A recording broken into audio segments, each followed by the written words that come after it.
Hello friends, welcome to the exam toppers. स्वागत है आप सभी का हमारे यूट्यूब चैनल में।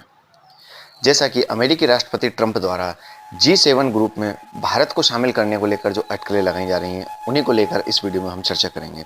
G7 देश क्या हैं, इनके क्या कार्य हैं एवं इनसे जुड़ी महत्वपूर्ण जानकारी। तो आगे बढ़ने से पहले यदि आपने चैनल को सब्सक्राइब नहीं किया तो सब्सक्राइब कर बेल आइकन को प्रेस कर लें ताकि आपको लेटेस्ट वीडियोस के नोटिफिकेशन मिलते रहें। तो आइए शुरू करते हैं। G7 की स्थापना सन 1975 में 6 विकसित देशों France, Germany, Italy, Japan, UK अर्थात ब्रिटेन और संयुक्त राज्य अमेरिका ने की थी। अब अमेरिकी राष्ट्रपति डोनाल्ड ट्रंप इसका विस्तार करके G10 या G11 देशों का संगठन बनाना चाहते हैं, जिसमें भारत भी शामिल होगा। अब हम चर्चा करते हैं G7 क्या है। G7 या द ग्रुप ऑफ 7 एक अंतर्राष्ट्रीय अंतर सरकारी संगठन है जिसमें IMF द्वारा बताई गई दुनिया की 7 सबसे बड़ी विकसित अर्थव्यवस्थाएं शामिल हैं। द ग्रुप ऑफ 7 को शॉर्ट में G7 कहा जाता है, लेकिन इसकी स्थापना 1975 में सिर्फ 6 देशों के साथ में की गई थी।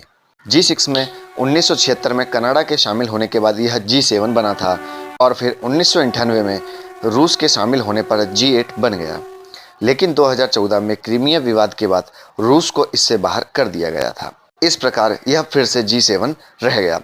ये देश दुनिया के सबसे अधिक औद्योगिक इकाई वाले देश हैं। G7 का पहला शिखर सम्मेलन नवंबर 1975 में पेरिस के नज़दीक रेमबोनीलेट में आयोजित किया गया था। वर्तमान में G7 के सदस्य इस प्रकार हैं: पहला संयुक्त राज्य अमेरिका, दूसरा यूके, तीसरा France, fourth Germany, fifth Japan, 6 Italy और 7 पे आता है कनाडा। अब हम चर्चा करते हैं कि अमेरिका G7 का विस्तार क्यों करना चाहता है। 46वें G7 शिखर सम्मेलन का आयोजन वीडियो कॉन्फ्रेंसिंग के माध्यम से 10 जून से 12 जून तक होना था, लेकिन अमेरिकी राष्ट्रपति ट्रंप ने वर्तमान के G7 को आउटडेटेड कहकर इस शिखर सम्मेलन का आयोजन सितंबर तक टाल दिया है। उन्होंने कहा कि यह संगठन ठीक तरीके से विश्व के सभी देशों का प्रतिनिधित्व नहीं करता है, अर्थात इसमें और 4 देशों जिनमें भारत, ऑस्ट्रेलिया, रूस और दक्षिण कोरिया को शामिल किया जाना चाहिए।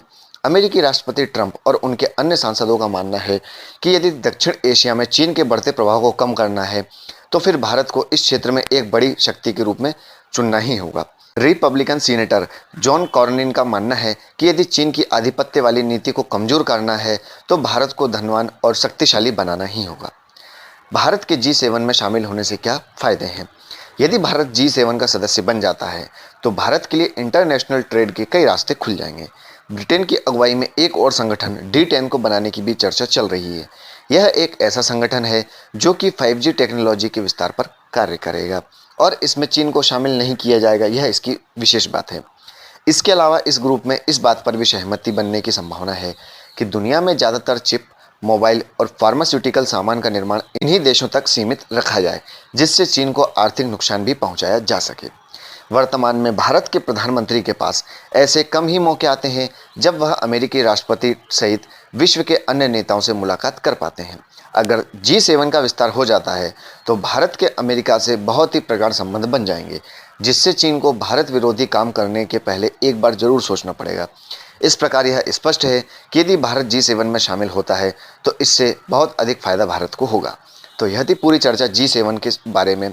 उम्मीद है आपको वीडियो पसंद आया होगा, तो वीडियो को लाइक कर शेयर करना ना भूलें। Thanks for watching. जय हिंद।